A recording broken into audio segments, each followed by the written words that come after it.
Folks, before we open the regular meeting with the pledge, I thought we'd start. We had noticed in the paper a water phase 2 informational meeting. As you know, the board's been working for many months, wrapping up phase 1 of our water infrastructure project and moving to phase 2. In May, we had some votes and certain determinations were made to move forward. We weren't exactly sure if the public was fully up to speed on the components and the details and so forth. So we thought we'd put out one more time with a general press release as far as getting folks aware of the meeting. And some of our regular attendees will have seen some of this, but others that are new to the meeting room, it'd be worth your while to listen. And it goes out on Panda too, so we have no problem with that. And we have the press here covering it. They've been covering the story all along. And just to rehash the past, when we hear our infrastructure reports from Deputy Mayor Kowalczyk, he deals with this, and we've taken several votes. It's been clearly obvious what we're up to. Essentially, Red Oak Village has a 1930s era water system in the heart of this village, and then certain newer neighborhoods are a little newer.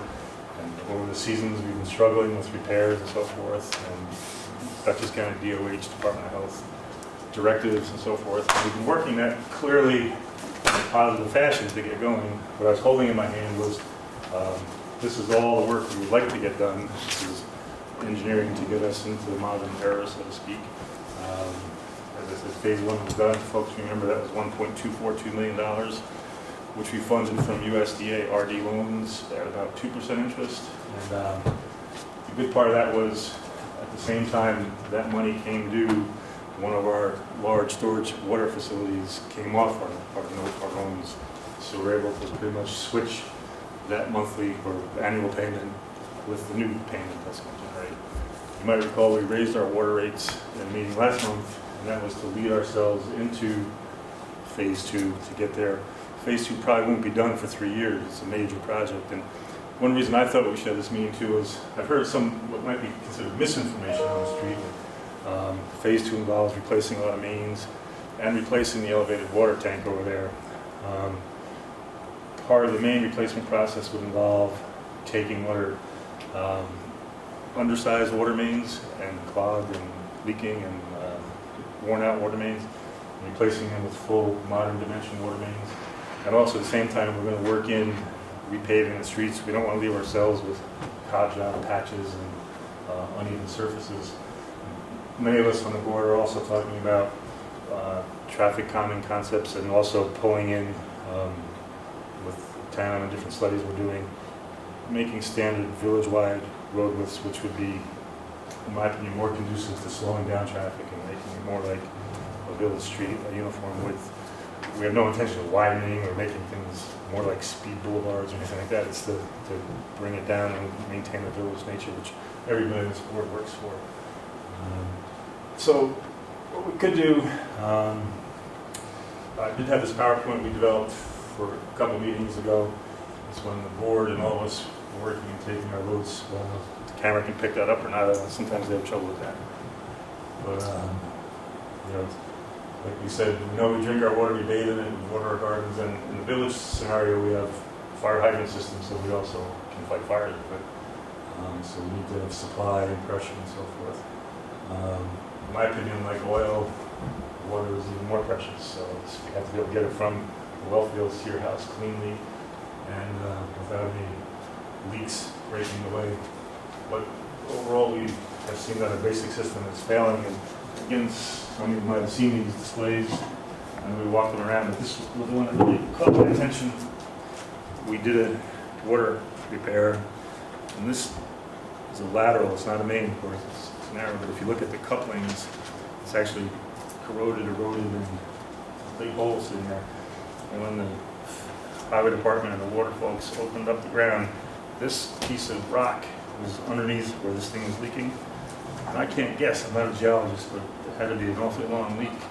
And a lot of water that we were pumping from our wells, and it wasn't getting to anybody's house, and we had to spend the money to find it once it reared its head and dig it up and replace that. And all the board members have seen this. This was another one, it's a little harder to see, but this is a curb valve where the supply from the main comes to your house and it goes in your lateral to your house. This was leaking. And if you look, the brass is actually eroded. See the metal there? I'm showing these folks because they're new to the water process. See that there? That's what we're facing. This last one, this again is another lateral, but there will be changes, mains and laterals. If you look in there, it's got hardening of the arteries going on. It's not moving as much water as it should. And then the big thing was our famous elevated tank. It needs an external and internal repainting, recoating, and that's a monstrously expensive project to do that one. So in phase 2 would be, instead of doing that work, just hundreds and hundreds of thousands of dollars, we can build a new ground level storage tank over in our well fields. So this report's here for folks to look. We actually had divers going there. It's pretty interesting. Looks like internal photos of guys in scuba gear. They're actually down in the tank. They climb the top and lower themselves in. Not a fun job, I don't imagine. Anyway, like we said, phase 1 is done. That includes our reconditioned wells, great well automation, direct automated monitoring, so now our operators can use laptops and look at our well fields from where they are. New meters in the houses, and a backup generator for the well field. Big thing too, DOH wanted us to be able to monitor our wells, even out there, say automated monitoring. We actually had to install the meters to get the ability to put the automation on them. So the wells can talk to the operators now through metering and so forth right at the site. We also did some security fencing, and we capped some old wells that were in our old well field, our current well field. But that means there were some abandoned wells that hadn't been properly decommissioned, so we had to do that too. Like I said earlier, phase 1 replaces the debt paid off, so net zero budget impact. This is hard to see. Robert, our engineer from CT now, has one in real life here. We're looking in phase 2 to do the mains in that southwest quadrant of the village, which the streets are named. Those that live here would know them by name. But you can see the red color, Rob, that's 4-inch mains. When we're lucky, yeah. But it says when we're lucky, we found a few that were 2-inch when we did some repairs and excavations and so forth.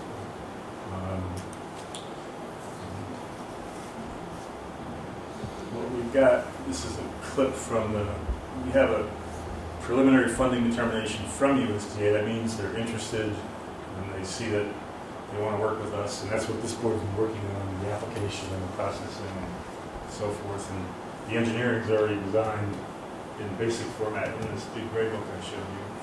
But phase 2 is projected to be $3.8 million and over a 38-year repayment term. And like I said, it's going to take us about 2 to 3 construction seasons to do it, so it doesn't come due tomorrow. The numbers below are, this is technical thought. They project there's 1,024 dwelling units. That's how many houses and businesses are served. That's the number there. Let's see if I can spin this down a little bit.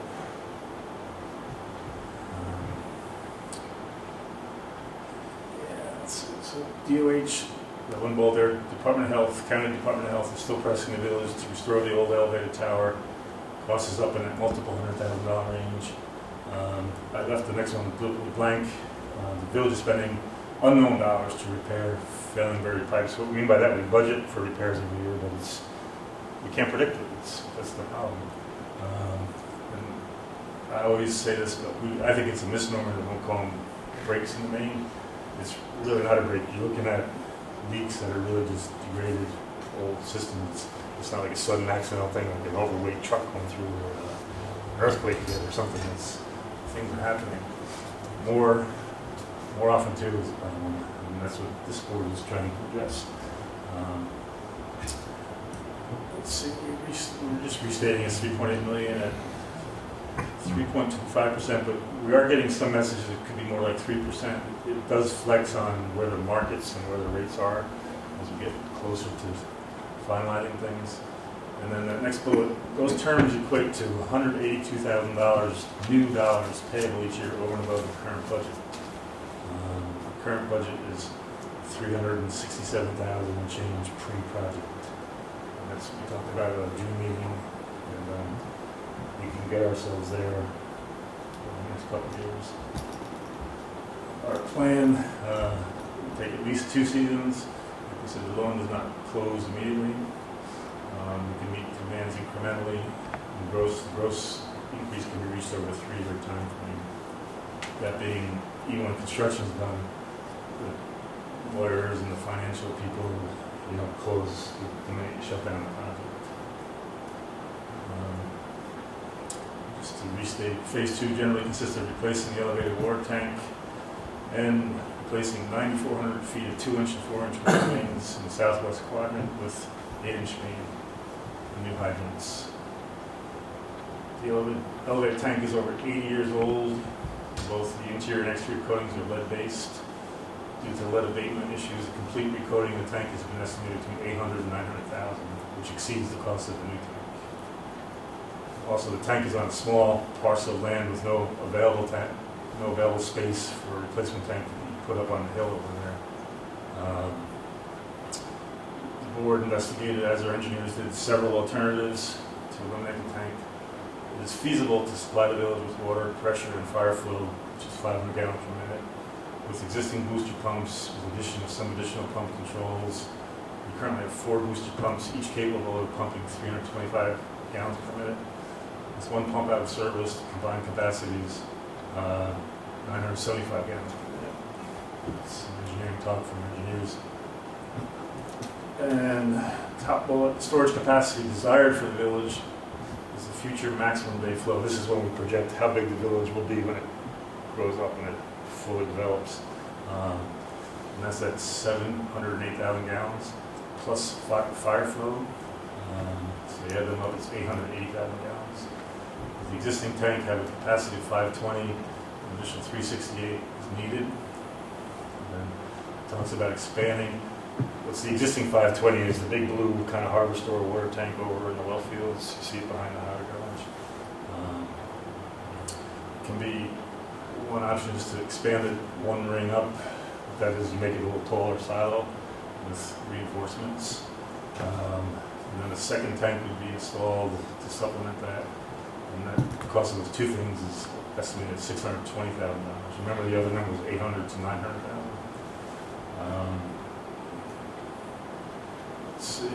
Then there's another option, building a second tank with bigger capacity. It is estimated $525,000 with no modifications to the existing tank. So that's an even better deal. So that alternative has been identified as the preferred solution. What we do then is take the existing elevated tank offline and keep it functioning as a cell tower. Folks that come regularly know that we talk about this, but we generate about $70,000 a year in cell tower rentals from the water tower, which saves people about 7% on their property tax. Figure C1, this is from the engineering report. That's what Robert can hold up, and we can go back to that map. But that indicates the water lines that are targeted for replacement. This is where it states it. It's West Market Street, Prince, Fraley, Benner Road, Smith, Ludlow, Phillips, and Church. So we said it's a wide over that, but it's the smaller and older part of the system. This is kind of a generic breakdown of costs, but if you remember we were reading before, the new tank, if you go to that, not expanding the existing, it's 525. Replacements, and what you have to remember is, like I said, that includes resurfacing the streets, 2.4, 2.5 million. That's a total of just under 3 million. And then admin, legal, and engineering, which is about $500,000. Contingency, 300,000. Which remind me, phase 1 we actually brought it in slightly under budget. We had contingency money, but we didn't end up going through all of it, so it's a little bit different there. Meaning, doesn't mean you have to use it. There's our famous eroded rock. Really funny, it almost eroded like a hook. There it is again. There it goes. Fitting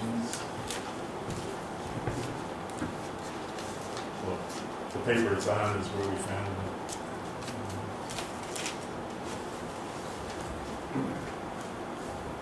The overview again, I just wanted to make it clear to the public. So far, it's really not a public hearing, but we certainly answer the questions everybody has.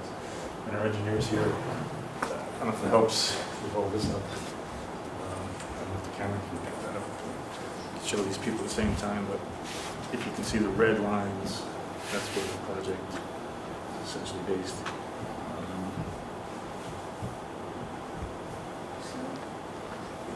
Speak for the camera. Oh, it's also, Fisk is also here? That's Fisk, but the project's not going over there. Okay. And you guys saw it. Want to see it again? I think you should. Ed, the $800,000 you're talking for the old tank up there that's repaired. Yeah. Now, I understood, I think it was Pittsburgh Tank and Tower come in and did that years ago, and they gel coated the inside of that. Yeah, I don't know about the word gel coat, but it was an interior It was finish. a new stuff that they come out with, Yeah. and they gel coated it. There is no lead on any portion of that inside, that way I understood from them. Did somebody inspect that tank? Yeah, this is Underwater Solutions, inspected October 19, 2010. You can look at this. It's, they did exterior and interior. They were in it in diving gear, and you can see the photos. It's pretty interesting. What if you replaced, let's say you tore the whole tank down and you replaced it all the way across the map? Because then you would have gravity feed, yeah. I'd have to defer to the engineer, but it's we did think about that. It's but the problem becomes when you tear it down, what do you do? Well, it's not functioning. And then B, how do you just replace or offset that 70 grand? The contracts with the cell tower companies actually have condemnation clauses where if we take it down, we have to deal with them. And so it seemed for a bunch of reasons it didn't make sense. Now, the cell tower, where does that money go? Does that go to the water department, or that goes to that goes in the general fund? General fund, okay? How come it doesn't go to the water department? That would pretty much pay for that whole project there. No. Over the years for what you collected on it. No, wouldn't pay anything. It's village property, they would lease it. It's not water department property. Right. It's village property. And that number didn't always exist. It came about when it used to be, I think they had repeaters on there for people that had pagers 10 years ago. Your page. And it was like, it was minimal return then. And but it is, but we've looked at different options. Taking it down is, Well, It's if not you great. emptied that tank, you very well couldn't leave that up there empty. You put them cell towers on it. part of the engineering, yeah, we could. It's what we- Structurally, who claims that it's all right?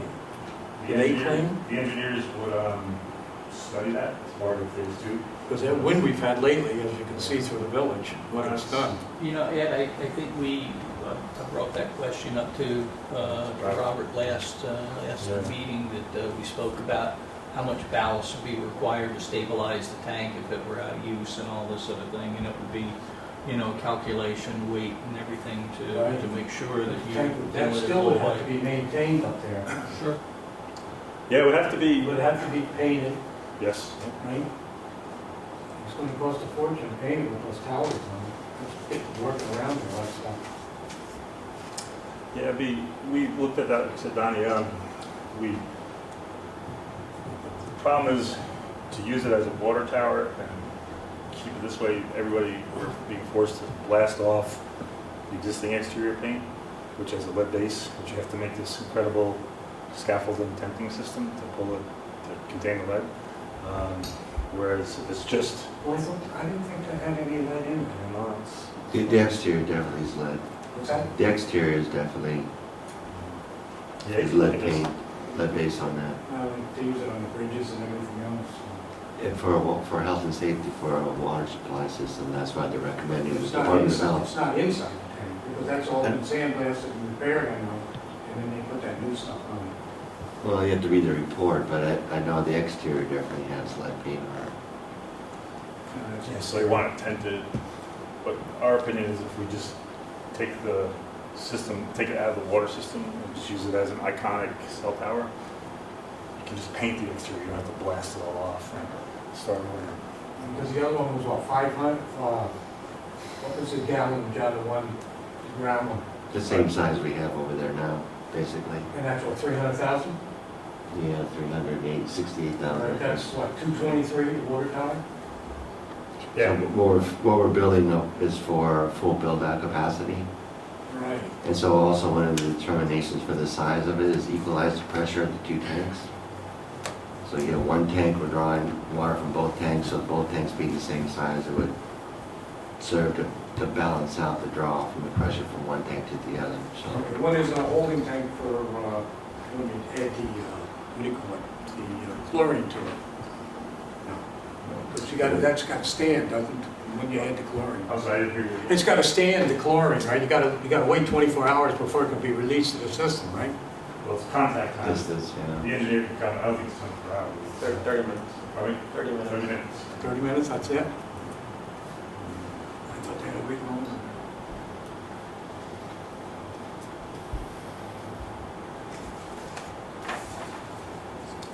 But anyway, on your line of thought, yeah, the old one has issues, it's very expensive to deal with. And we can do it by this method we're outlining here. You can feel free to look at this. You're gonna buy new pumps? Because you're gonna have, Well, what's to say there? We got now the system's gonna be pressurized all the time, you're gonna use electric, right? Yeah.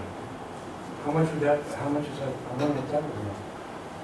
Well, the odd part is, when you think about it, the way our system fills the elevator tank is by pressure through the web, through the network. So every gallon that goes up there, I think people had a misperception that some major tube running from the well fields up to the tank pushes through every street and so it needs all that energy to put the water up in the tank. And what we say is 223,000 gallons, that's 1 day's water for us. Not quite 1 day's, right? We go 241, 243. So the thinking is we're essentially using that energy to push it up there. And then it's really in effect, I think in the old days conception was if there was no power or something, the village was smaller, you could use that water, and if you had a fire, you could fight it with that water. But now we need more water than that holds, and B, we have the ability to pump, and we have now a full-time backup emergency generator, so we're really never in peril. Used to be every time we had a storm up until last September, we were renting generators, we're like, oh my God, because we don't have enough water in that thing. So the generator's big enough to control the pumps, the well pumps plus. You're saying, yeah. Oh yeah, it does everything. So what we did with the engineering report, we actually pre-designed 3 different phases for it. The first phase, we know what it is. Second phase is about, so when we worked with phase 1 that would affect phase 2, each phase had to be viewed as a separate project. And that's the way the funding would have to work. So one phase didn't rely on the next one to be completed. But when we do size these things, we're looking at the next step. So yeah, we had the forethought to do proper sizing of the generator and that kind of thing. And even when we did the instrument panels, was there enough room to put on additional equipment and monitoring equipment that we did take care of as well. So everything's set for expansion on what we've just completed. And how long will your tank of propane last over there if, you know, if the electric goes out? Will it last 20 hours? You know what I mean? I have to defer to our engineer on that. It's a size for 24 hours of continuous pumping. So you don't pump continuous. You just said enough, camera picked them up. It's sized for 24 hours of continuous pumping, but we don't pump continuously. So. And we had, when we first put it on the generator too, there was some testing that had to go on, and we did run out of propane, but the service came in within a couple hours to refill that tank, so we do have the availability of, you know, quick refill if needed. So 24 hours definitely gives us enough time to make whatever arrangements to bring in a truck to refill. So wait, this phase would be for the tank and one part of the village. So the other 3 quadrants would be in the next phase, Right. but they wouldn't be included tanks, so there should be less money. And It's it- some- some Total sections is are nine, smaller. if you round things, it's about $9 million gross project, but what we pay is like 1.2 and 3.8 is like 5. So it would be 4 million. And phase 3 does come with the grant. Can you explain that a little bit? When they're allocating the funding, they looked at all 3 phases to see, just so they could earmark at specific times in their budget, that one of them is USDA, New York State, so they get certain allocations from the federal government per year for projects, both sewer and water projects. And so they phased it in such a way that if we completed the first 2 phases, the 3rd phase would include a grant option with it. So it would, and the interest rates varies per, that's based on market conditions. So I believe even the number that had the 3.5, we lowered down to 3.25. So that just happened within the time that they granted us the preliminary funding estimate and where we are now before we signed the papers. It could go up or down before we finalize the whole agreement, but that's subject to something that we can't control. So we were fortunate in phase 1 to get 2%, and that was a whole different mechanism. And, so we keep an eye on interest rates as well. So you're talking about changing the mains even on 9 and 199, right? Eventually. Yeah. And what are these going to be? What size are these going to be, 12s or 8s? We've got 8 pulled out. H called out, and right now in phase 2, West Market is in that project, that was on that list, you read there, yeah, West, on the bottom bullet, West Market. Yeah. So we chose this quadrant too because it is the oldest and most densely populated part of the village, and that's where more traffic goes through as well. So get the roads upgraded, the mains, the fire protection, everything in there. I thought that was a good place to start. And this is what all ductile iron pipe? Sorry, what was the question? He answered. The material. Yeah, the material, ductile iron. I'm not sure that's the answer. There's one new wrinkle to that. So the funding agency that we keep talking about, rural development, one of the new rules that just came into place about a year ago is you have to bid as an alternate. So you have to compare the bids with ductile and PVC. Blue room, Yeah. C900. schedule 80, C900. I'll say 900. They will let you use that, huh? It's a federal requirement that it's competitively bid between the ductile iron people and the plastic pipe people. So we would bid both, is what you're saying? We have to bid out both. Anyway, that's all I have to show and say at this point. I thought we'd take a 60-second break, get some water, and start our regular meeting. Okay, we'll get ready for our regular meeting here. Looks like we lost our deputy mayor. He is, there he is. We didn't lose him, Okay. just temporary. It's just 7:30. We just completed a little information meeting. If you all rise for a pledge to the flag, please.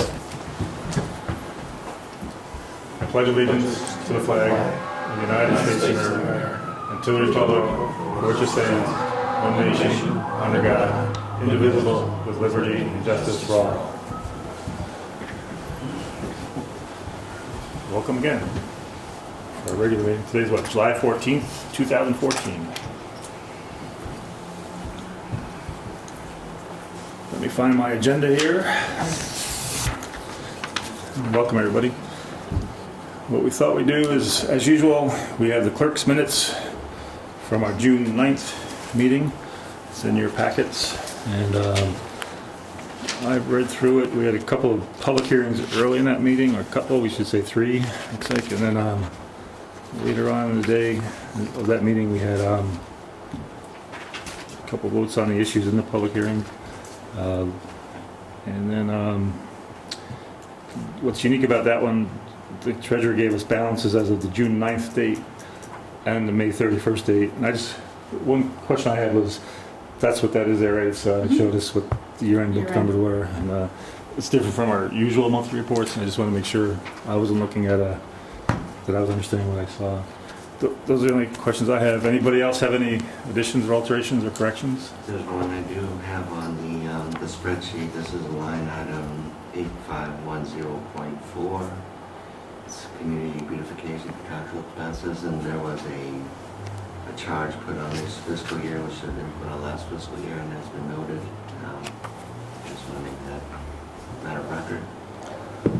It's a $100 difference.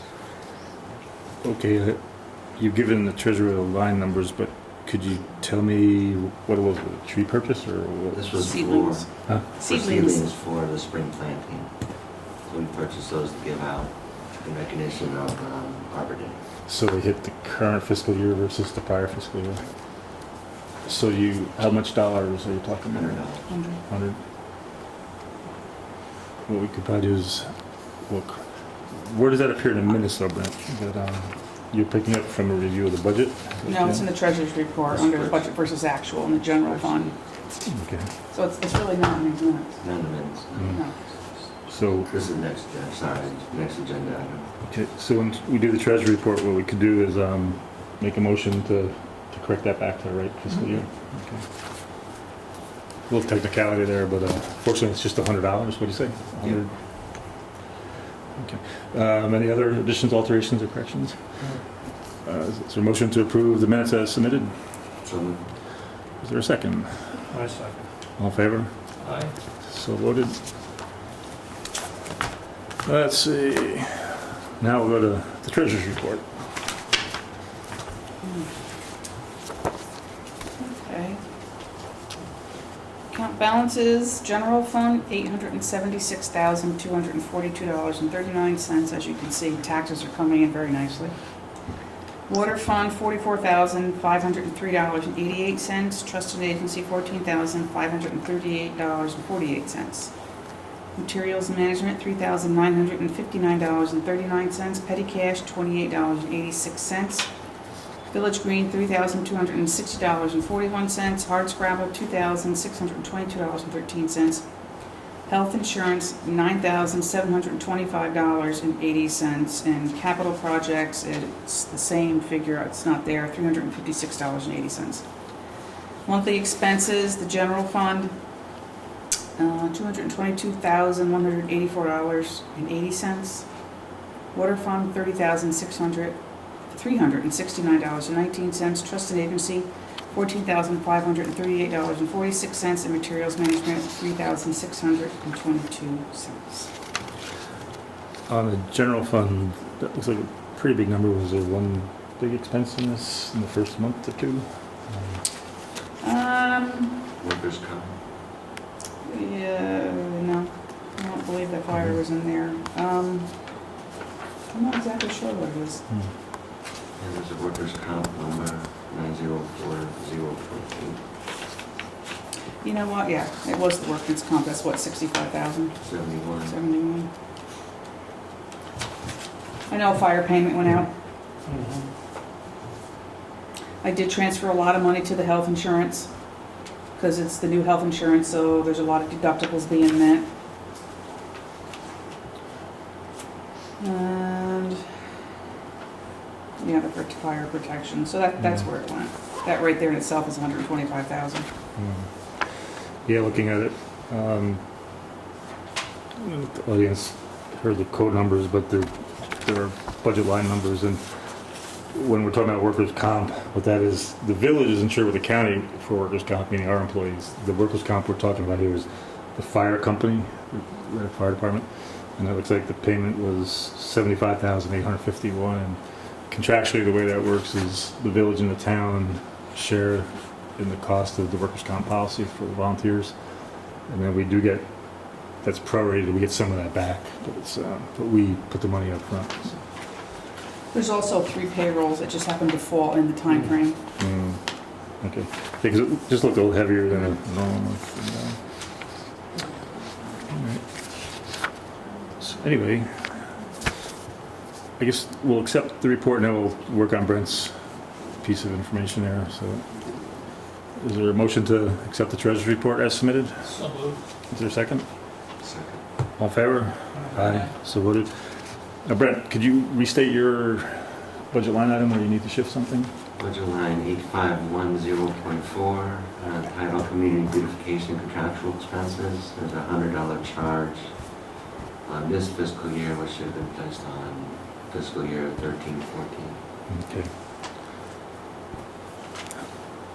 What we're talking about here is getting the right budget charged with that expense. So what that requires is a board vote, just to state for the record that we see it and we'll agree with that. It's the right thing to do, meaning if it was a prior year's expense, it should be charged that year. I would make a motion that the budget line 8510.4 that's showing $100 for some ceiling purchases that were really expensed and cost the village money back in the prior fiscal year ending in before May 31st, 2014, that we shift it from the same budget line but to the prior budget year. Is there a second? Second. Any discussion? All in favor? So voted. Thanks.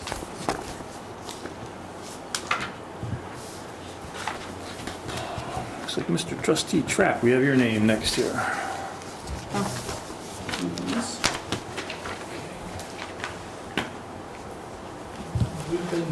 Things have been moving right along in the building department here. We've had 12 building permits issued past month, 2 CVOs, 9 CFCs, 4 municipal searches, and Sam has conducted 12 inspections.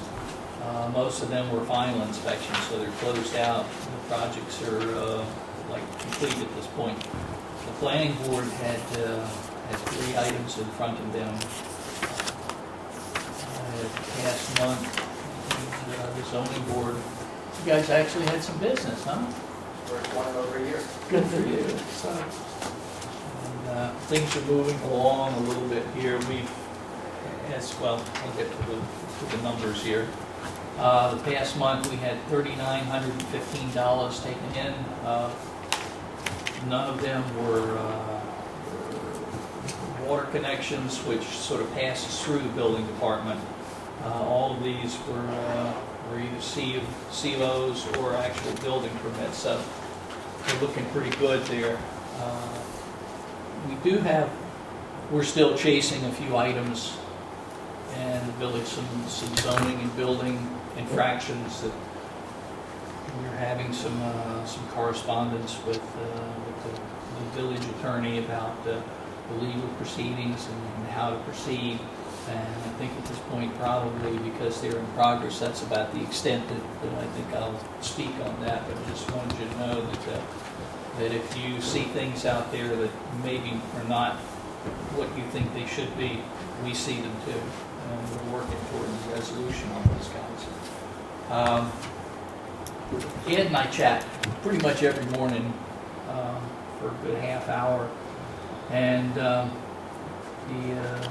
next round, it's kind of, we're overlapping at this point, but the next round of community development block grants is kind of starting up, and I guess later on tonight we'll probably chat more about that, but we were talking about possibilities for subjects of the next round of block grants, and I did fire off a couple of emails today to the county to find out if, in fact, any of these items were available for that sort of thing. Because Ed and I, we had chatted.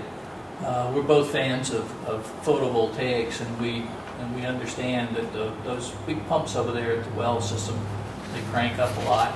And we were just thinking, what were the possibilities of maybe having a photovoltaic system to possibly supplement the energy for the wells. I did not get an answer back, so not real sure about that at this point. We also had some discussions about, we took a lightning hit or two over there, and we were maybe going to investigate the possibility of a better or a different type of lightning arrestor system to maybe see if we couldn't keep the equipment from getting hit over there. Even though we do have protection and surge protectors and things like that, we did get popped a little bit. And the final item that Ed and I were chatting about is because the wells and the water system in the village is a point of security. We do have a fence over there now, and to keep people out of the well area, the well house area. We were considering, you know, what would be the case if we had some surveillance cameras that were, you know, sort of mounted in and around there, and it would sort of serve two purposes. First of all, it would keep an eye on anybody that would be coming in and around the wells, but also the police are over there, and I think sometimes those guys are a little, you know, they're kind of their spider sense goes on you know, when they go to park their cars, or they're leaving, or they're over there at the garage at night. And so I think all things considered, you know, it'd be something to at least think about in terms of the grant money. Let's see.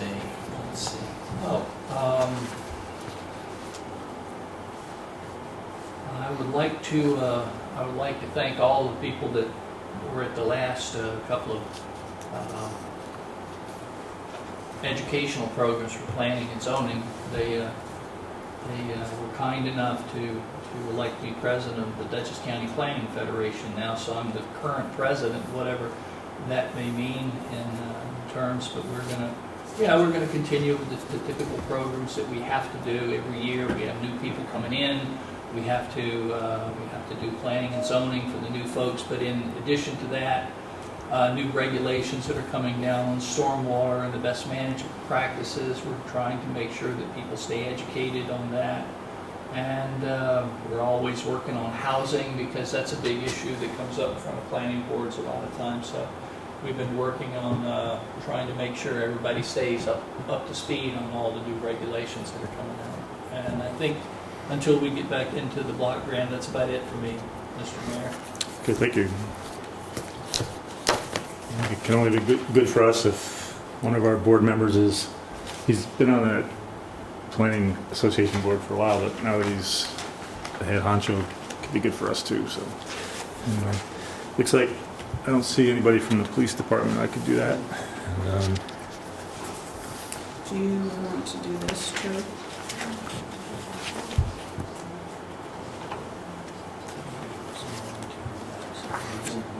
yeah. Okay, let's see. For the month of June 2014, you have your reports there, everybody. Numbers look pretty standard to me. Incidents, total of 226. It breaks down Village of Red Hook 135, Town of Red Hook 90, Village of Tivoli 1. Traffic tickets issued was 76. There's 42 in the village and 34 in the town. Arrests were 12, 1 in the village and 11 in the town. Patrick, the sergeant, couldn't be here tonight, but the clerk just handed me, we did get a resignation of one of our part-time officers, Ken Scattergood. He's resigned effective June 26th, 2014. Looks like due to cap limits set by the New York State retirement system and increased workload where he's currently working. So Ken worked here for a while, and he's tendered his resignation, which I would move that we accept. Is there a second? Second. All in favor? So we'll go through the same process of review and interview and look for candidates, or Right. is it a replacement? And while you bring that up, maybe now we could talk about this, a little housekeeping, but it's probably a sooner rather than later scenario where we should do that. They weren't quite ready for tonight, nor were we. We had a busy agenda tonight. Sure. One option is if some of us are available tomorrow evening, just for a special meeting, if we just for an employee interview and a consultation on the hiring steps. I think we could call it, it's in the interest of public safety that we meet. There'll be no other business transacted. Is anybody around tomorrow evening? What time? I don't think you'd have to be here, but 5:15ish. I could be here between 5 and 5:30. Yeah. Are you around? 5:30. Okay. And Brent, are you around tomorrow? So clerk, could you make a note? It's a special meeting on personnel for replacing a vacant police position. The reason it's important is they count on shift availability, and they're also one of our current officers. Good news for him, he hasn't left yet, but he's been hired by the New York State Police. And then, so that's coming up, so we need to consider that. So we'll be down 2 spots, so we need to do something. Pardon me? Okay. So we'll entitle it a special emergency meeting to fill a public safety open position. Back to the police report itself.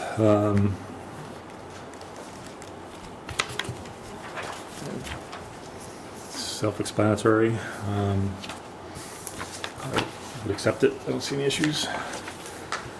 While I have the floor, about a week ago, we all learned about the passing of a village resident, Frank Knobloch, who was on the school board, and those that knew him, he got sick about 6 or 8 years ago and essentially had 9 lives in the past 8 or 9 years. He went from healthy and fit to almost dying and came back, and in the end it got him. So he died a week ago, and a bunch of us went to his funeral over the weekend. And I don't know if anybody knew Frank that well out there, but he was a brilliant guy. I said he was like our Mark Twain. He somehow captured the essence of America, but was also, I would use the word, irreverent and sometimes a little bit colorful in language.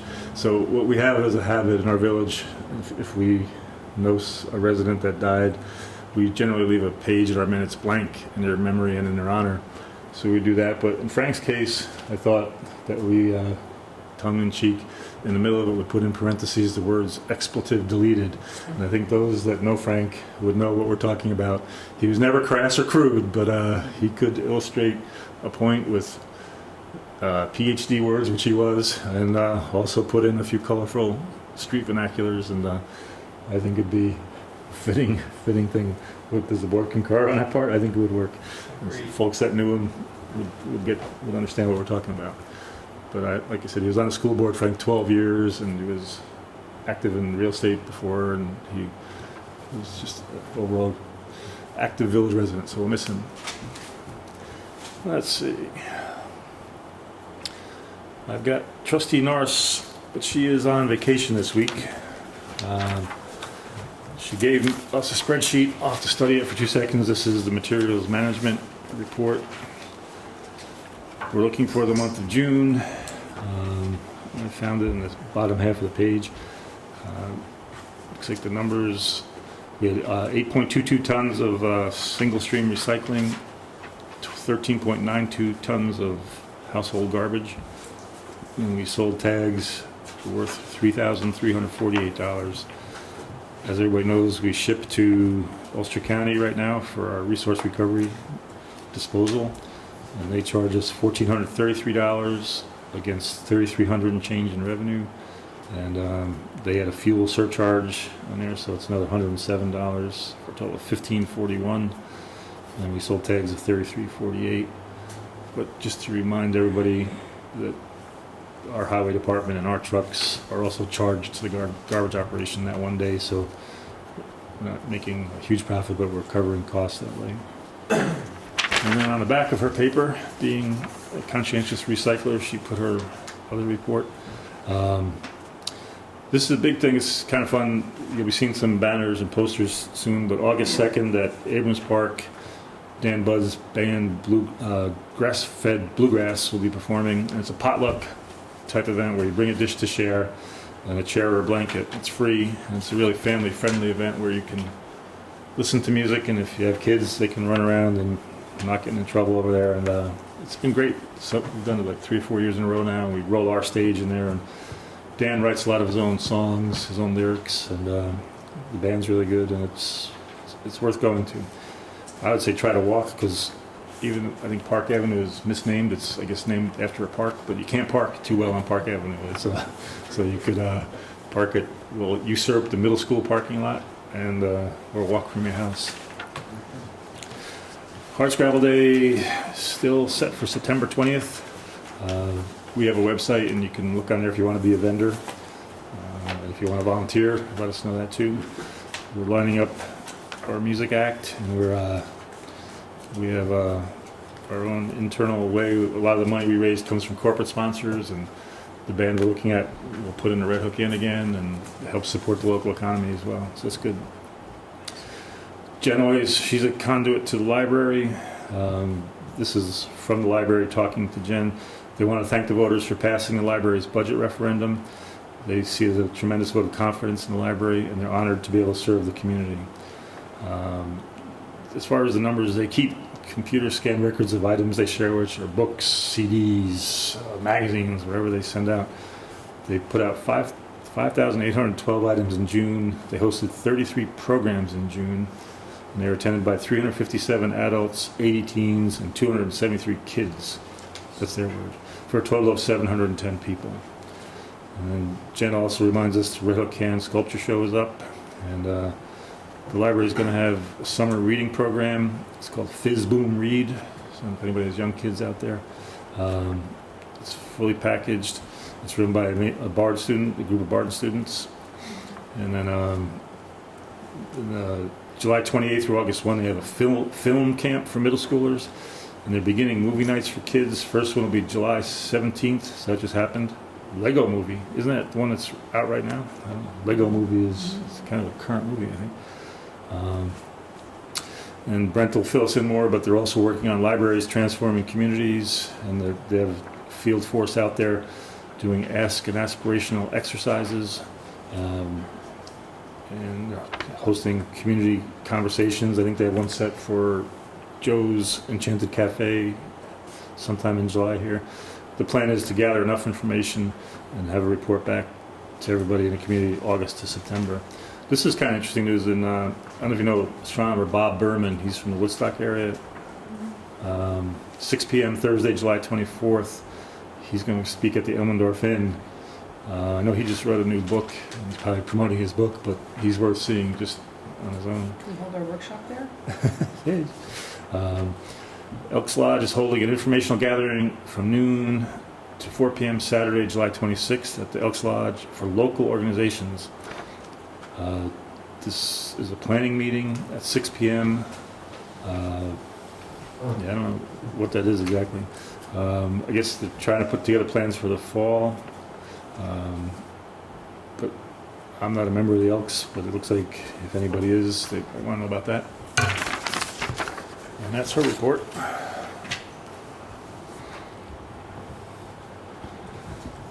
I guess we would go to facilities and water. Mr. Steve, are you ready to go?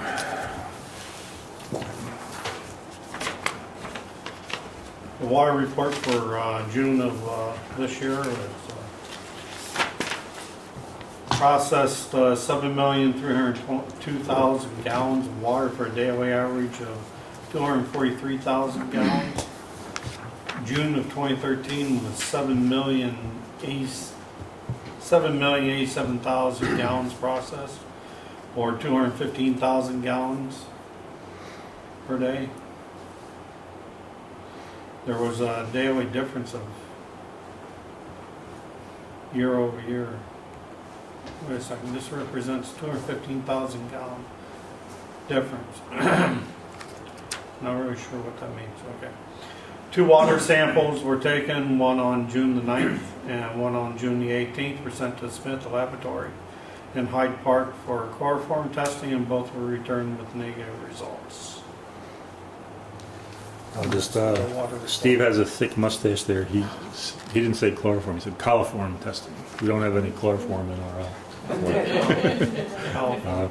so it's yeah, that's essentially fecal bacteria testing. We'll make sure that the groundwater is not being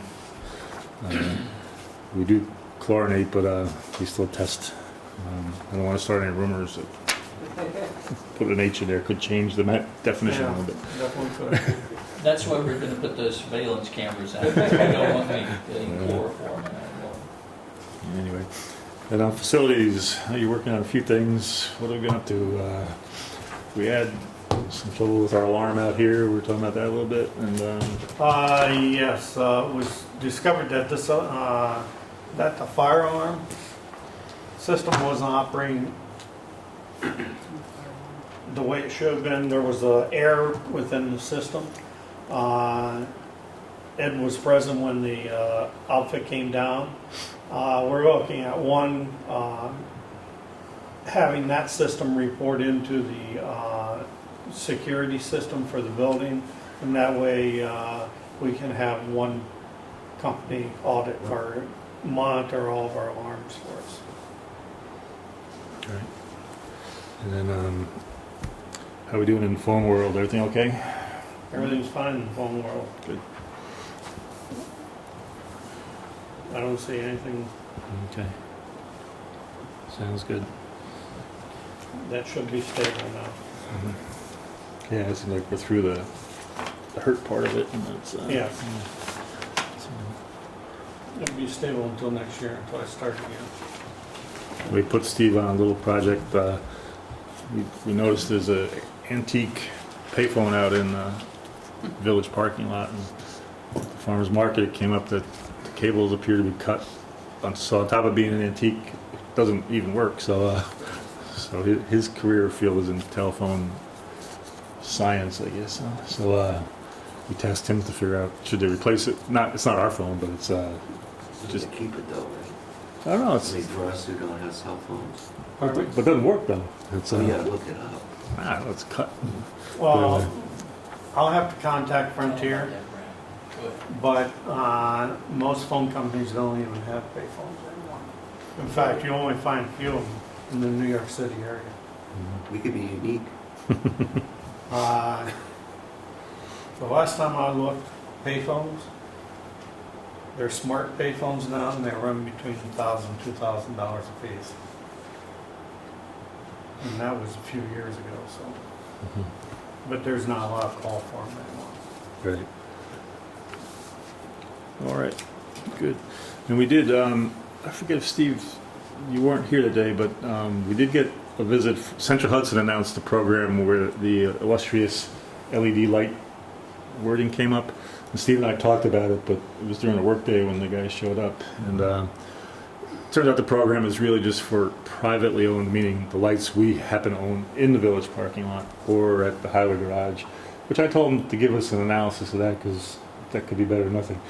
He's pretty much thought the ornamental lights probably don't fit into an LED adaptation. We might have to go to a smaller Cobra head, but maybe in style with the black decorative pole, but he was going to give us a few options on that. But I was pushing him toward LED streetlights, but again, there's still no tariff out there for that. So their report, would that include some sort of return on investment projection Yeah. and all that sort of Yeah, stuff? Okay. Turned out this guy, he wore a Central Hudson shirt, but I think they were a contract vendor to Central Hudson, where they get the marketing and the deal. And, but we haven't seen his report yet, but seen,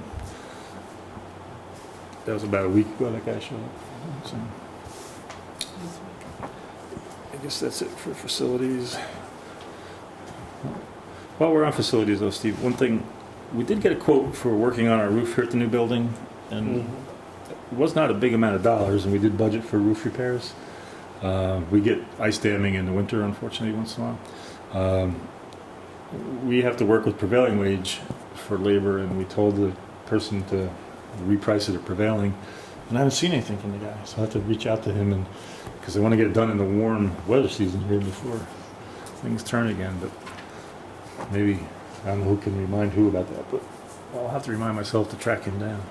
Well, one other thing I never got back to you on was, you were gonna meet with the Dutch County representative for the services? Or is that set for later? Which service are you talking about? Webpage. Yeah, I haven't spoken to that person. It's yeah, we did get some more information, but I haven't had a face-to-face or Okay. talk to the guy because we thought he might come through and visit us, but that hasn't happened yet.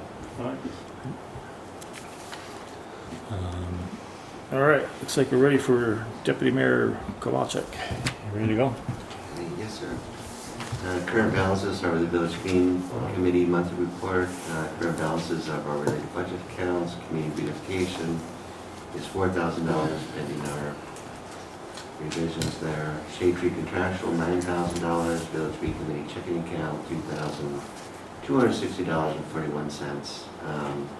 Brendan Cagle and I, based on Dan Strive's report for trees, we reviewed some trees for removal and or pruning, and so far, when we went back, we were started on the 17th of June. Then we were out again yesterday on the 13th of July because of the storms, and then we added to the list, of course. And so we have about 11 trees slated for removal. Some have to be further investigated with an arborist, and 5 trees that are slated for pruning. So hopefully the storms will hold out. We won't have any more trees to add to the list, and we'll move forward with that. And the full list will be in the monthly report. Should be on the website soon. And we're trying to identify the property owners as well, so they're notified, so they don't wake up one morning and find the tree gone. Funding for this will be deducted from the general fund shade tree contractual expense budget line. We just sold another bench dedication plaque on June 26th. We have actually 2 more pending sales. Currently with the one we just sold, we have 8 bench locations remaining. Up to 23 benches that we have installed. So village residents can purchase a bench dedication plaque for $125. Proceeds from the sale of plaques will be deposited in the dedicated Village Green checking account and will be used to pay for the plaque installation and future village community enhancement projects. You can contact the village clerk's office at 758-1081 for more information, or myself, and we'll be happy to order a plaque. The Village Highway Department monthly report. Village Highway Department is currently picking up lawn debris, as you all know. This is on the 1st and 3rd Mondays of every month.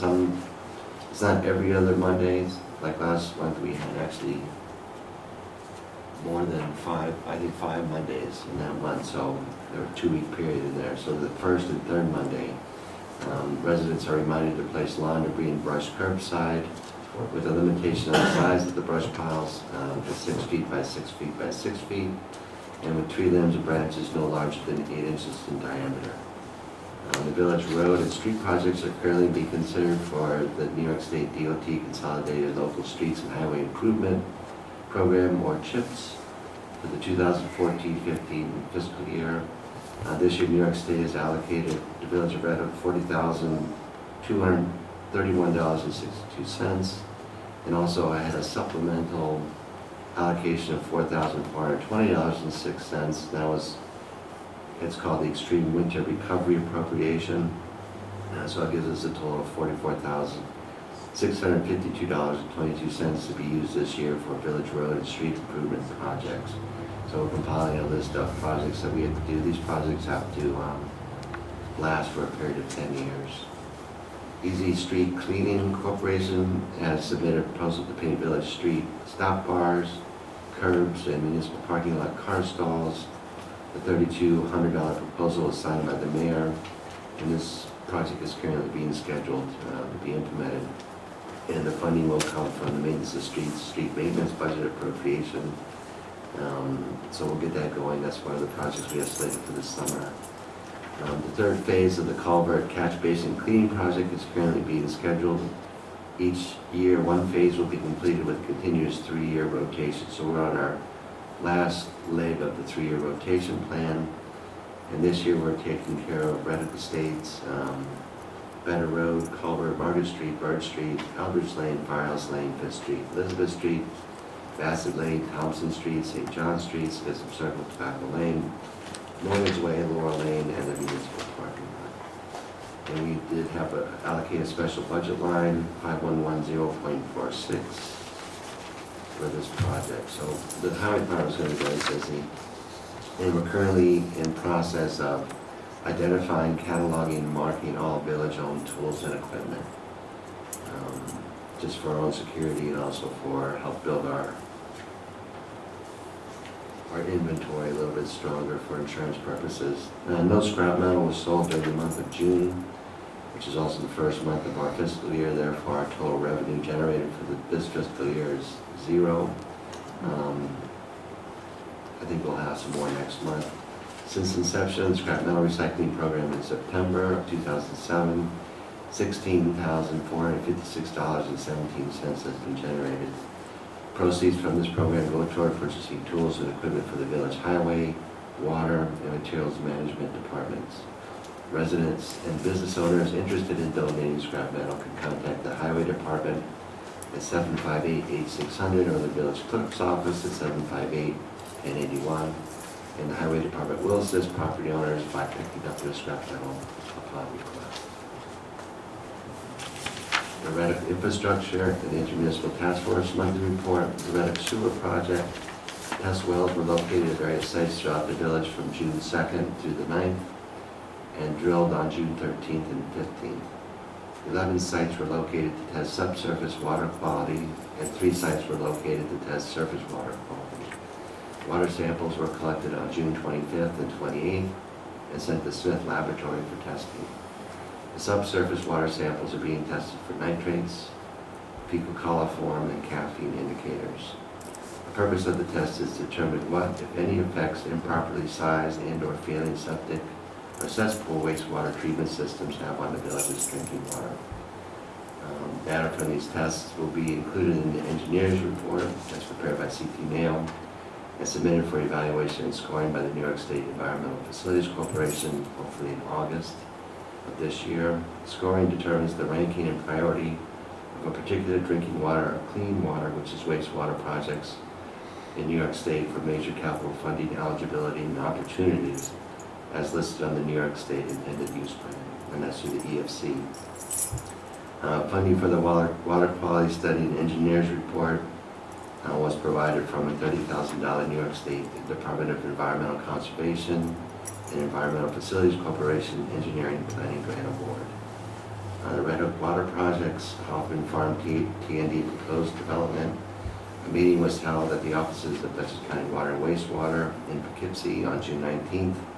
The proposed Hoffman project demand assumptions, wastewater authority and Rokeby water system capacity and the Village of Red Hook water system capacity were discussed. The purpose of the meeting was to determine if the village has enough surplus water supply capacity to provide water to the proposed town T&D, which is a 100-unit residential development, and to determine what entity that the town of Red Hook or the Dutchess County Water and Wastewater Authority will own, operate, and maintain the proposed new water district. Red Hook Village Water Project Phase 1. A meeting was held on July 3rd at the Red Hook Village Building, and we discussed the remaining project closeout documents and payment reimbursement schedules. The series of documents were submitted to USDA on July 7th and on the 9th. I'm not going to read all the ones we're doing, but there's still a few outstanding items left. Contract 1G with Trinity. Several forms have to be submitted. The Red Hook Village Board of Trustees adoption of a resolution accepting the project as complete, which I think is on our agenda for this evening, and the final engineering construction costs have to be submitted. On Village Red Hook Project Phase 2, which we previously discussed, various forms required by the USDA to satisfy the preliminary funding estimate. Obligation was signed by the mayor on July 3rd. Other documents, including agreements with the bond counsel, legal counsel, auditors, and engineers, are currently being prepared. So we're trying to get this resolved as soon as possible. The Red Hook Village Well Improvement Project. This is a 2013 Community Development Block Grant. Dutchess County Department of Planning and Development reviewed and approved the revised application for a new well, which would be called Well Number 15, to be located at the Firehouse Lane well fields. And they approved this on July 1st, 2014. The bid documents are starting to be available today, and they can be picked up at the Red Hook Village Building. The bids are due on August 1st, no later than 2 p.m. This time the bids will be opened at the Red Hook Village Building. The original scope of the project, you may remember, was to improve wells 5 and 6, which were abandoned on the east side of the village where our former brush pile was. And this project was revised due to the higher than anticipated levels of iron found in the water at this location. The task force met on June 6th, 13th, 20th, and 27th, and we're discussing the proposed highway to road specifications for the Red Hook Town rural roads, and traditional neighborhood districts. Lodging definitions and requirements for the ag business, the B1 district, the limited development district, institutional and floating light industrial districts were also discussed. And the Red Hook Town Economic Development Committee, or EDC, both Ed and I are liaisons, not actually members, but we represent the village of Red Hook. Most of the work right now is being proposed in the village of Red Hook. A meeting was held on June 25th, and currently I think we're pretty much wrapping up the master calendar, the proposed master calendar, and this is the calendar is intended to be an easy-to-use one-stop portal for people, including residences, businesses, visitors, students, etc., to find out what's going on in the town and villages of Red Hook and Tivoli. And the calendar will be a publicity tool open to any local business, organization, government entity, institution, or individual. Thanks to a generous grant from Bayrite Realty, Todd Bayrite in particular, Richard Wambach of Wambach Communications has agreed to build and launch the website. The Red Hook Town Board has approved funding the annual cost of the software and is currently considering underwriting Wambach Communication to manage it. On the Community Preservation Fund and Farmland Protection Advisory Committee, which I'm a member of, there were no meetings held during the month of June. Town of Red Hook Zoning Review Committee, which I'm a member of, we had a meeting on June 12th. It was a joint meeting with the Ag and Open Space Committee of the town, and we're still reviewing proposals and revisions to the agricultural fence and spike fence provisions of the Red Hook Town zoning law.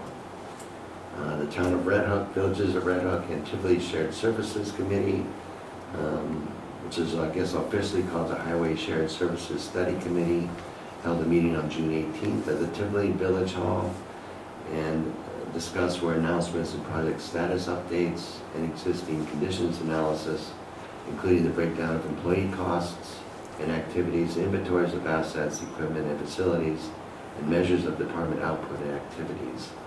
And this is to see if we can somehow share services to reduce the cost and efficiency of all three municipalities in the highway department. Information regarding the status and progress of the Highway Share Services Study can be accessed with, there's a website, redhook.roundoutconsulting.com, and there's full disclosure of what's been happening at these meetings, and any information that we have is posted on this website. Red Hook Together, both Ed and I sit on that committee as members. There was a meeting held on June 12th at the Red Hook Village Building. Many items discussed, from Bard Center for Civic Engagement, the Red Hook Town Conservation Advisory Council, Red Hook CAN, Red Hook Chamber of Commerce, and so forth. And we also conducted a Library Transforming Communities Task exercise on that specific date, and that was quite interesting with all the groups there represented. And finally, on the Library Transforming Communities Public Indicators Cohort monthly report, I'm a member of the cohort, 5-member cohort. The Red Hook Library is currently, as Ed had mentioned, currently conducting a series of exercises with Red Hook Village residents, civic, cultural, and interest groups. These exercises will continue over the next 18 months to determine what kind of community people want to live in and to listen to comments regarding what things need to happen to create a more engaged community. So far, over 15 Ask exercises have been conducted with individuals. 5 Aspiration, what aspirations do you have for a community, have been conducted with community, civic, and cultural organizations. And more are being scheduled during the month of July. Will include a series of community conversations at various venues throughout the village. So we've been quite busy with these things. In the middle of all this, we've also been having webinars with the 10 other communities throughout the country that were lucky enough to receive this grant. And again, Red Hook is one of 10 of the libraries nationwide to receive the grant award from the American Libraries Association with sponsorship from the Bill and Melinda Gates Foundation. The Library Transforming Communities addresses the critical need within the library field by developing and distributing new tools, resources, and support for libraries to engage with their communities in new ways.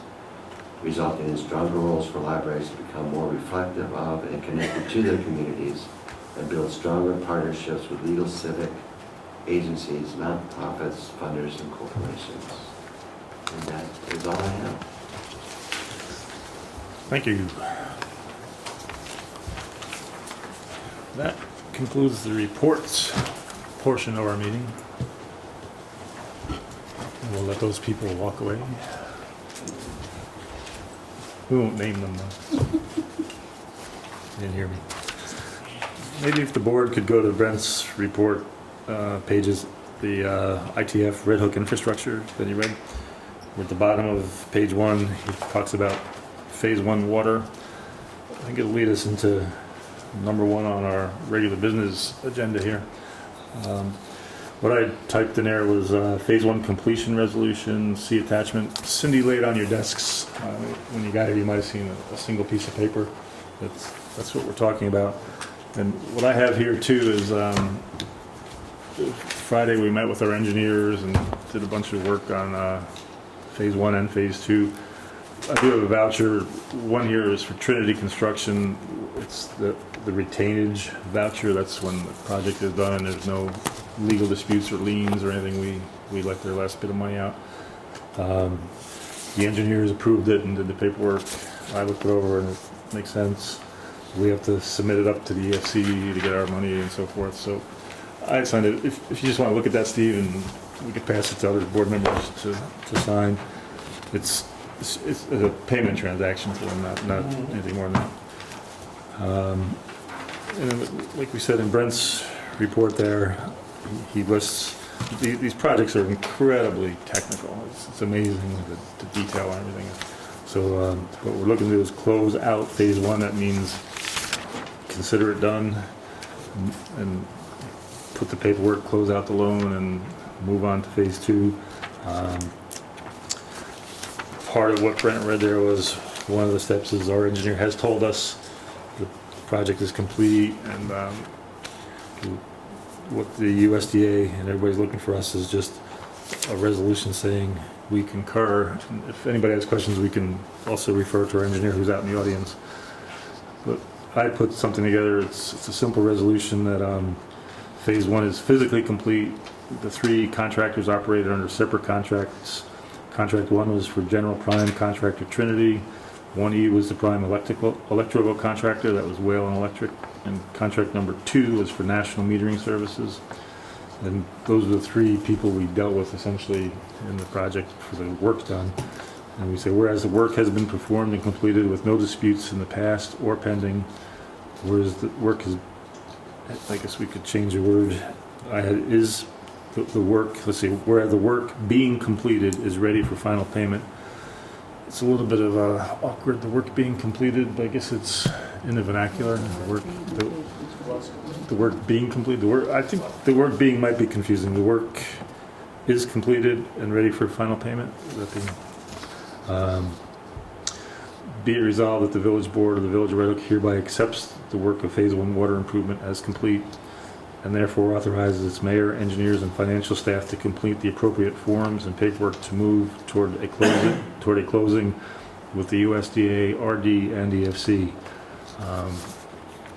It's the framework, and what I thought I'd do is, my position is, if we get a second on that, I would make that as a motion and ask for a second so we could discuss it further, just to illustrate a little better. Second. Okay.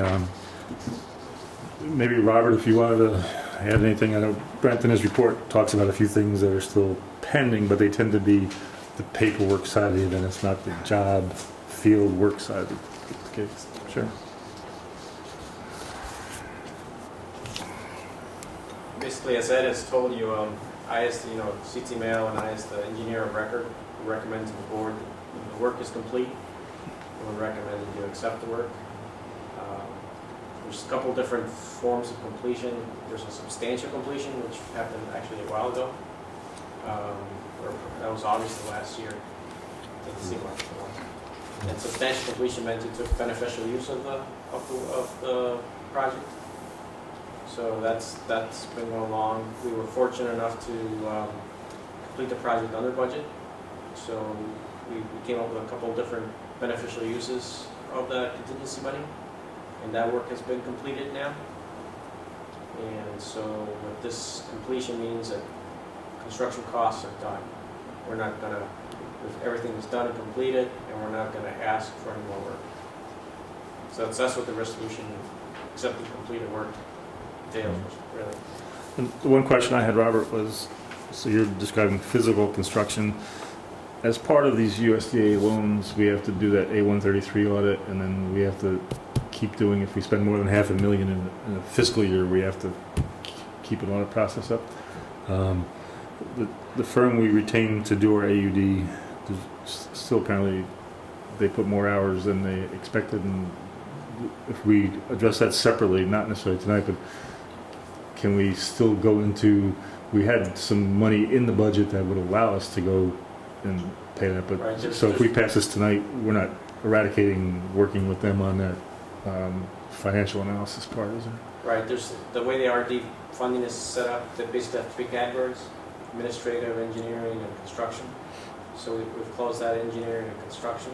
Mm-hmm. So then what's left is administrative, and that's the last piece because you have bond counsel, and you have accounting, like bookkeeping costs that are in there. Some miscellaneous publishing costs maybe. And that's a good point, because within the budget for the project, we budgeted what he described as bond counsel, specialized attorneys that just deal with large bonds. We budgeted for straight legal counsel, and then we budgeted for admin, accounting type functions. So that's within the loan we're taking. So I want to be sure we're not closing that out. So we're not, by passing this, like, those things stay open. Right, this is closing out the construction, Okay. which is that third category. Okay. So we're not gonna go to, ask Trinity or any other contractors to do any more work. So if we said whereas the construction work is completed, instead of whereas the work, would that be? Yeah, that'd be more accurate. Where's the construction? Yeah. Work is completed and ready for final payment. Yeah. So, anybody else from the board have a question? Hearing none, we have a motion, and What was that, whereas the construction? I'll restate that. The sentence would be, whereas the construction work is completed and is ready for final payment. You have that there, clerk? Hmm?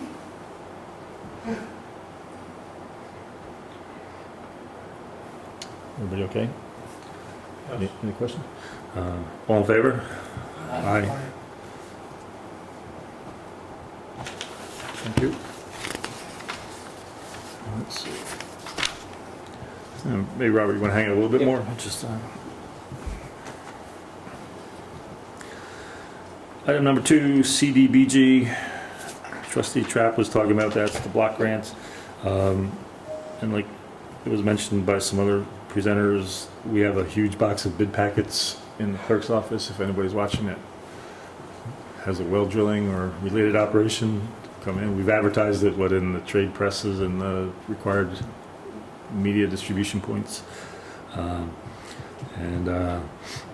Those bids are for well field improvements, and they're due in by 8/1, August 1st at 2 p.m. And generally what we do is they get time stamped in here, and we open them, and the contractor is invited to be present in the room. We don't accept the bids that day. We can get whoever can make it. What we do is open them and then turn them over to the engineer to review. He can review it for a complete, fully understanding.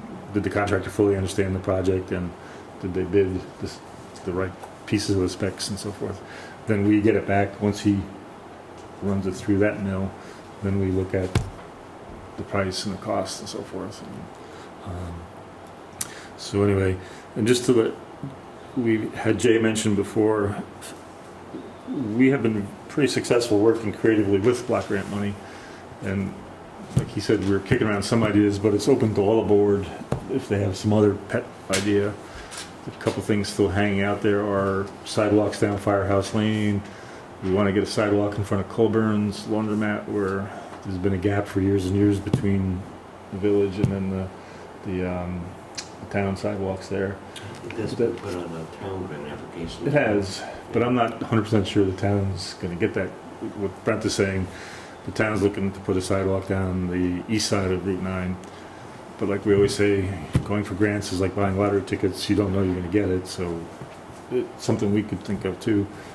And like Jay said, when we look at the well field right now, we are taking some lightning hits. And again, it's no fault. There's a tower, the tall blue tower has arresters on it, and there are surge protectors within the building.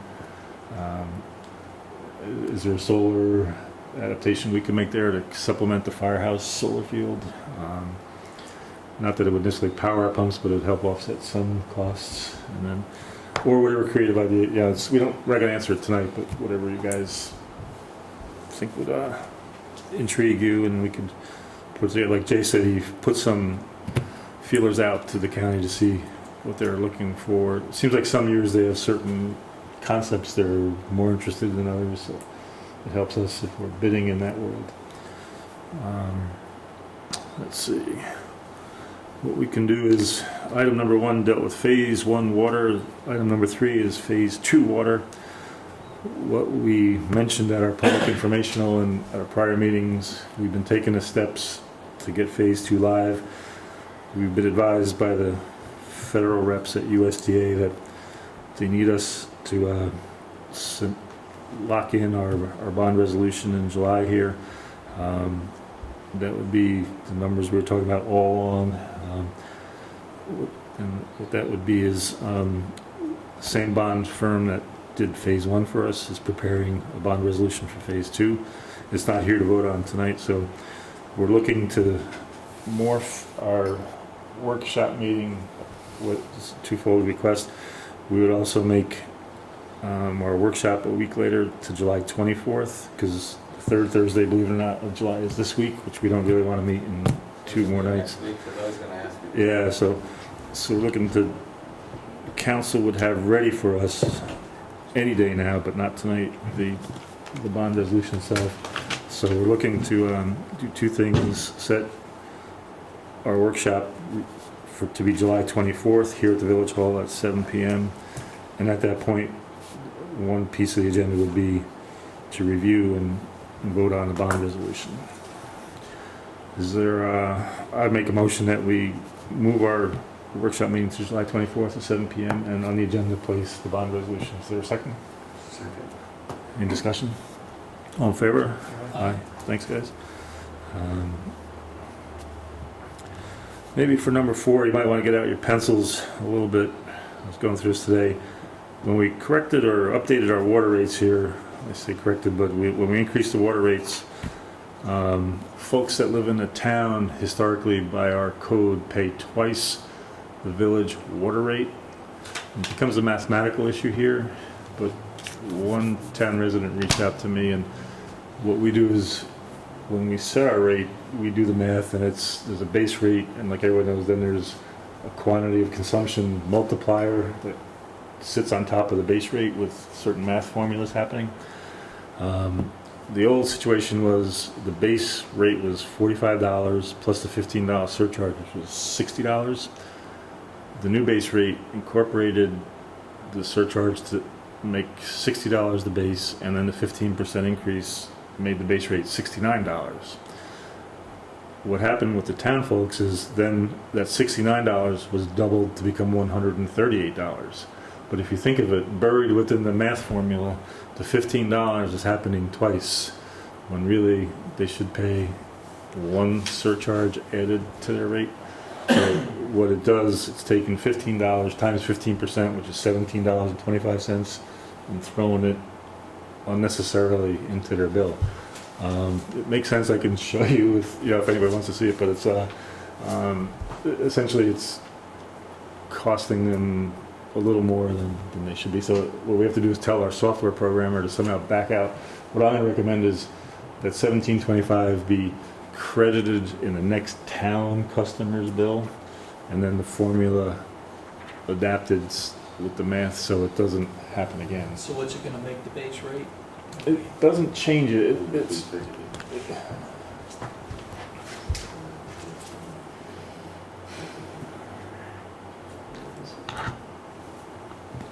I don't know what Brent's showing, but to Jay's question, it doesn't change our base rate. It's just the computation. When you double it for the town, it's hitting the person with $215 instead of $115, and then the 15% multiplier.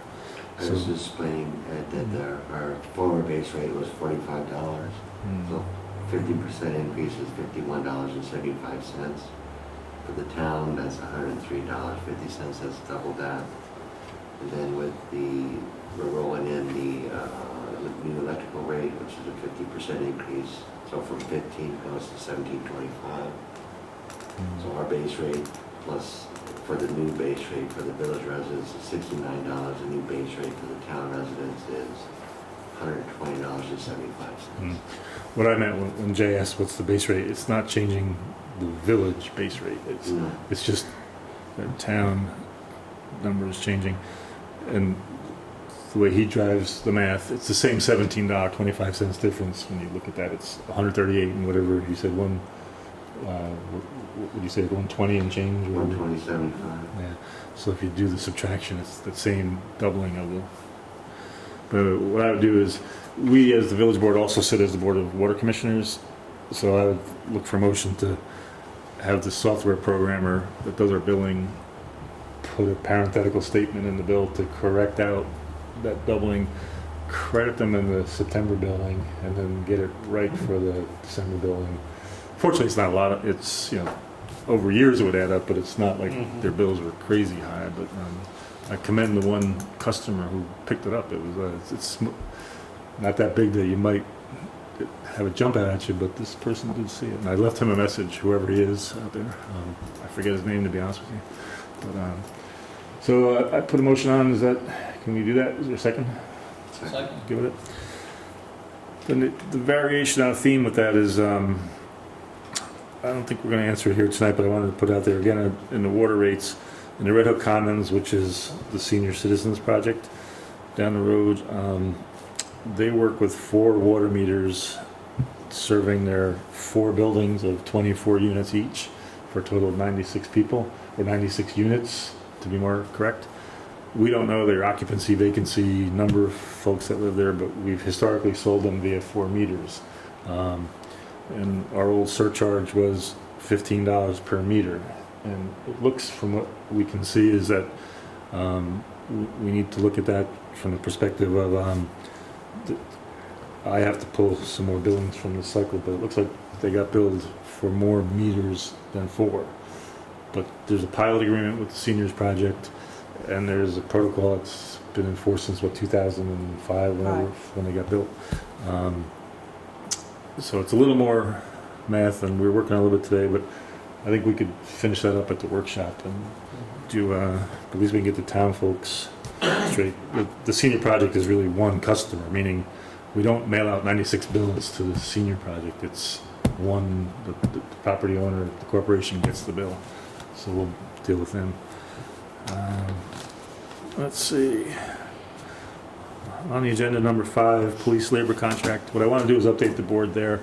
The full-time police officers and the part-time officers are represented by organized labor, and that contract came up and expired May 31st this year.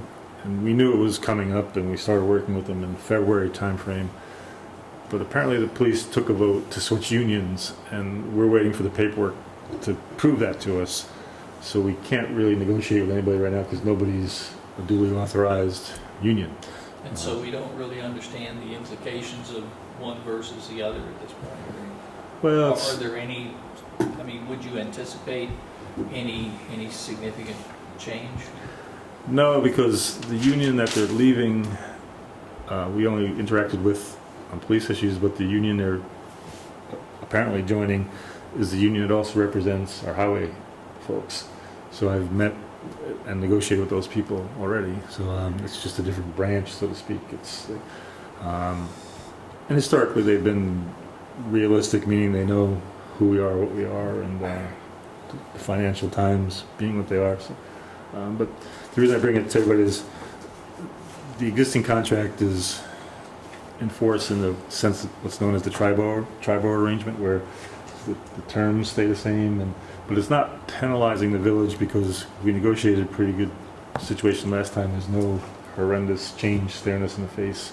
And so we'll have to, I was talking with the labor leader of the police department today, and we're waiting for the paperwork from them to arrive, and so we can know who we're sitting and talking to. So it's just a status update. The next one is fire protection contract. Jay and I interact and work with the fire company a bit, and like folks know right now, they're looking at buying a new pumper truck in the area of $577,000, somewhere in that range. I attended the public hearing on that about a month ago or so, and one of our concerns was, what does that do to the money we pay the fire company? The good news is that we've been pushing for quite a while. We've helped them do their solar array project. We've helped them do, they built a storage facility over there. We're working with them on some parking lot options, and we're trying to foster a spirit of cooperation. And those things have value, and so they've indicated that they do not and will not be asking us for a rate increase for another 2-year contract. It's a 2-year contract that we do. The numbers are that the village pays about $110, $110,000 a year, and we're still paying off the 3rd and 4th installments of,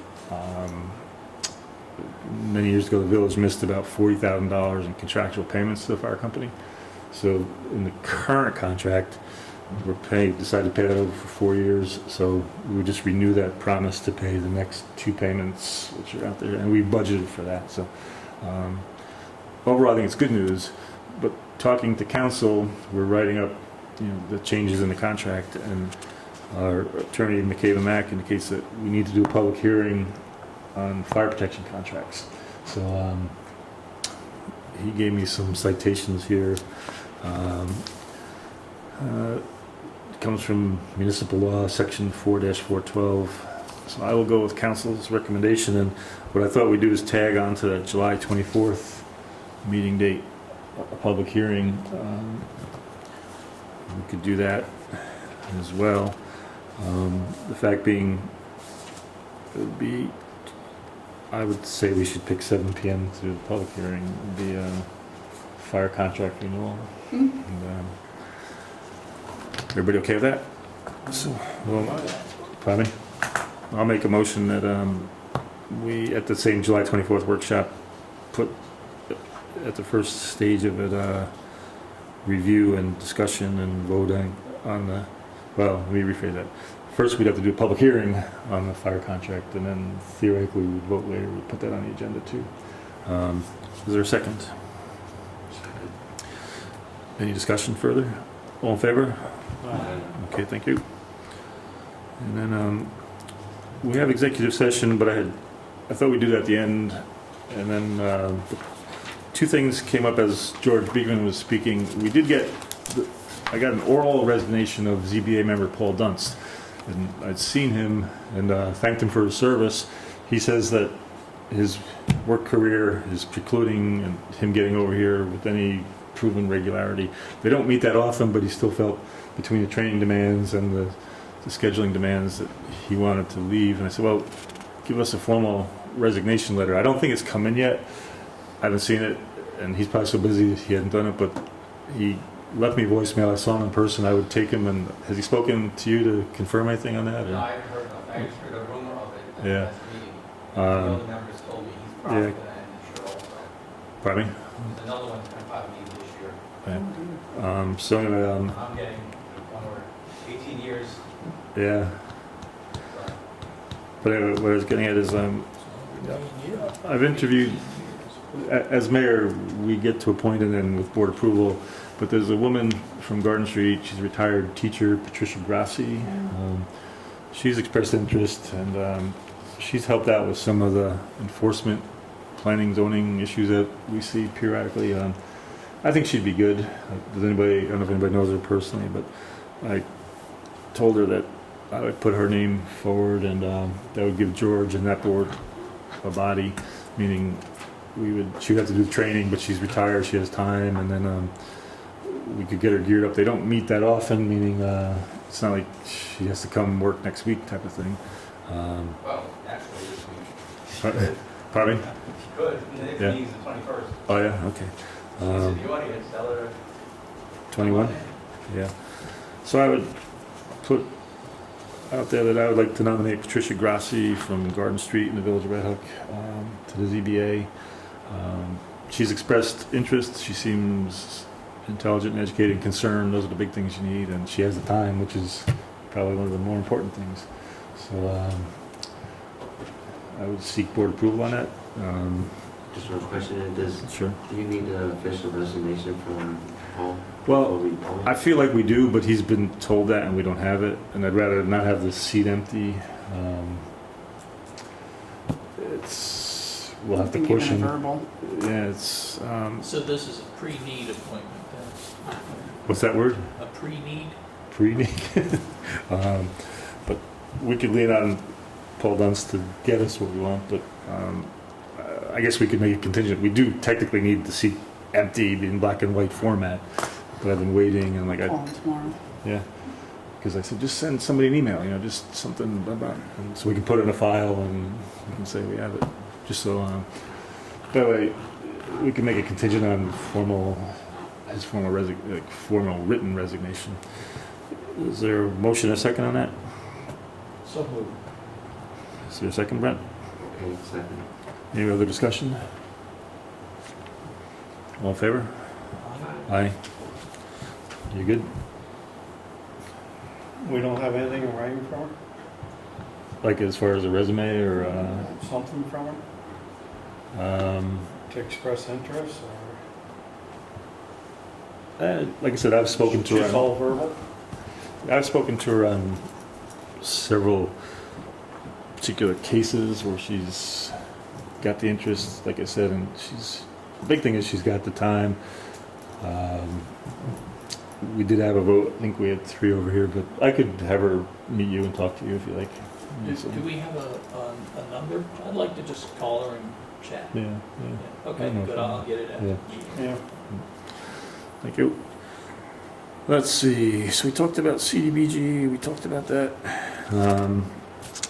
From the board, any other things on your mind, general business, things we didn't think about? Did you, that fire protect, we didn't get a chance. That outfit that came down here from Albany, did they give a final analysis? When they left, they said they were going to give us a written statement, but I haven't seen it yet, and that's probably 2 weeks ago.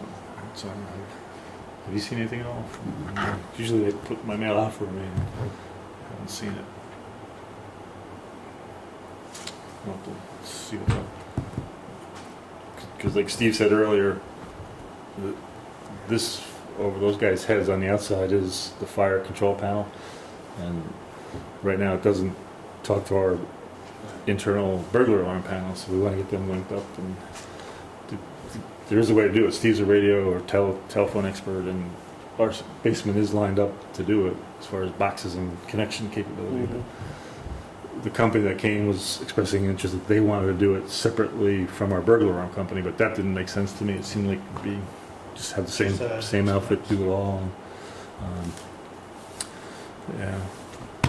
All right, as far as, I think we've hit the things we needed to hit. The section now is public comment. I see a few people from the public. Hey, Ed, why don't you put in the next order bill about the rates and then also the built-in factor with the meter, and if there's a leak in the house, there's a little red star in there that clicks around and it shows you that either a sink is running or a toilet or something like that. Did you know that was in there? I'm looking at our engineer. I know the meter has the ability to be. Because I tried it the other day, and it does work. Yeah. Robert, you have it? I had an old Rockwell meter before this. The way I understand it works is that if there's a period of, it's a residential meter, so you expect on and off water usage.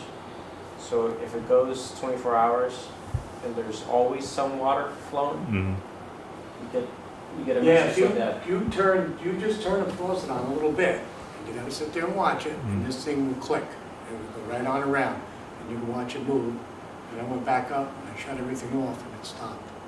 When you do the meter read, quarterly, you get a flag that says potential leak at this house, if that kind of situations happen. I was just going to head there, but we'll follow up on your thought.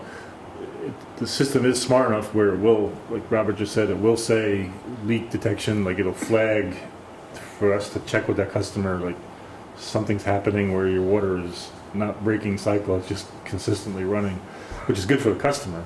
Like, I know in the winter we had a freeze up on Park Avenue where the water was gushing and gushing and gushing, and yeah, we'd have to, You're saying that this, you could look on your own You meter can and look see. right in there, it's red. And some of the old meters had them on it too, years ago. And you can actually watch this thing if you have water that's running anywhere or a faucet leaking. It doesn't move fast, but it will move. But if you do turn like a washing machine on or something like that, and you see that thing spin. when you say red, is it a light or a color? No, it's just like a little indicator Yeah. that just keeps running and Okay, running yeah. around and around and around. Mm. I was looking at it the other day and I said, I wonder what that's for, man. And I tried it. Okay, thanks. George? Now that you have the meters, has there been any progress on the missing water? Well, yes and no. I was doing math the other day because we did the June billing, and remember we said it's a 60-40 split.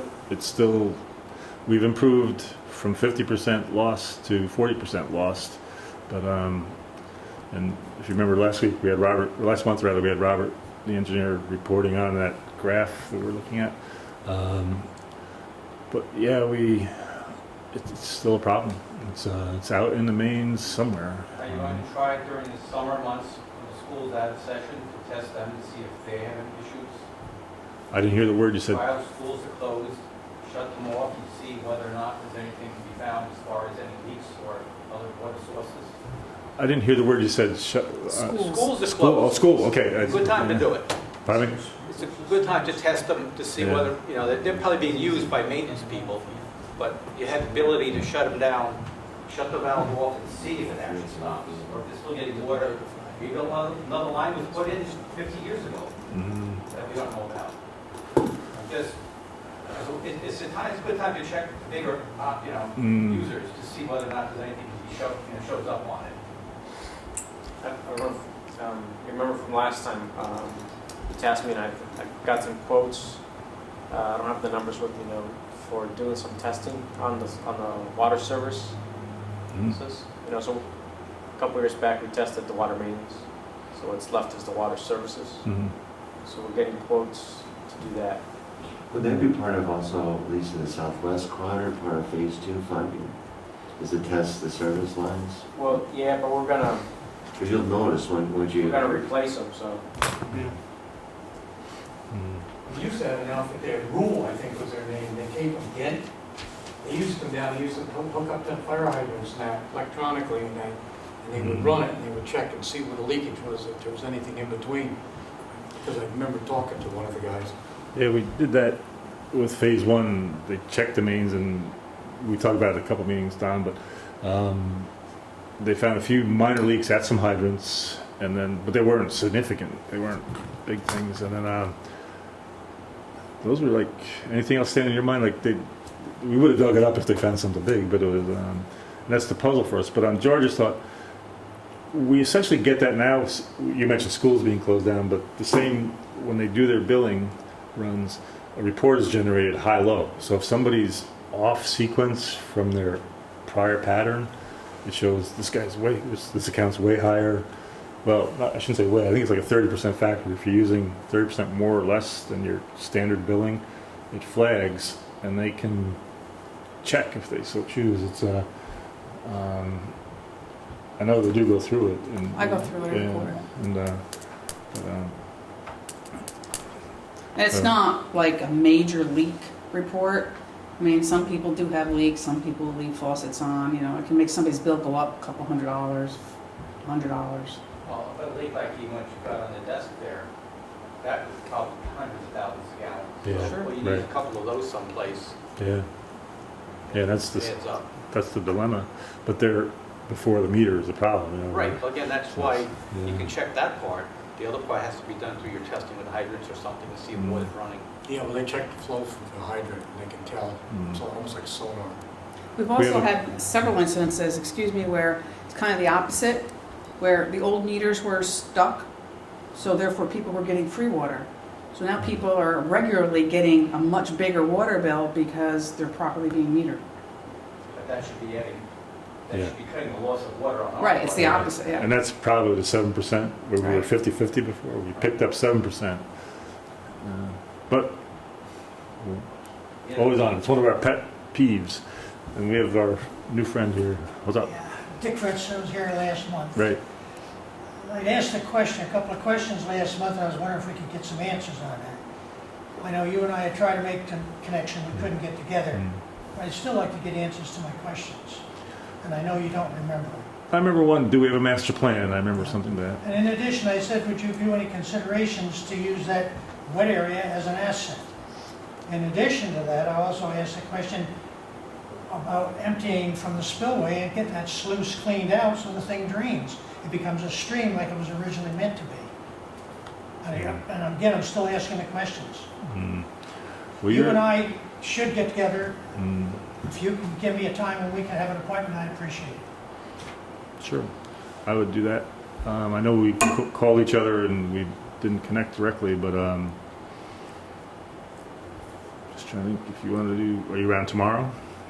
I'm available. I didn't bring my phone, but can you call the office in the morning, 1081? What time? They open at 9. So I'll call at 9, see if we can get together. Yeah, maybe early afternoon or something. And- We have a big file and a lot of thoughts, and Well, I understand it, but again, there were distinct questions. I'd like to get answers to those. I think last week or last month we showed you, we do have a master plan, and ironically the master plan has a nice use drawn into the pond, but it's, but we should talk. And you just moved back, or you own, what was your link to the I pond? lived here since 1958, moved away and came back. Yeah. And, yeah, you could show us where you are in the property ownership grid there, and we could figure out. Elizabeth Street, right on the pond. Yeah. Yeah, call tomorrow morning and we'll I'll give you office. pick a time, like maybe, yeah, call in the morning. Ask for Cindy, and then they can reach out to me. If I'm not in, they can call me on my cell phone, and All right. we can get time. Good, Okay? thank you. Let's see. I've got one last thing where we need to go to executive session on personnel discussion. Quite frankly, I don't anticipate coming back out with any more meeting data.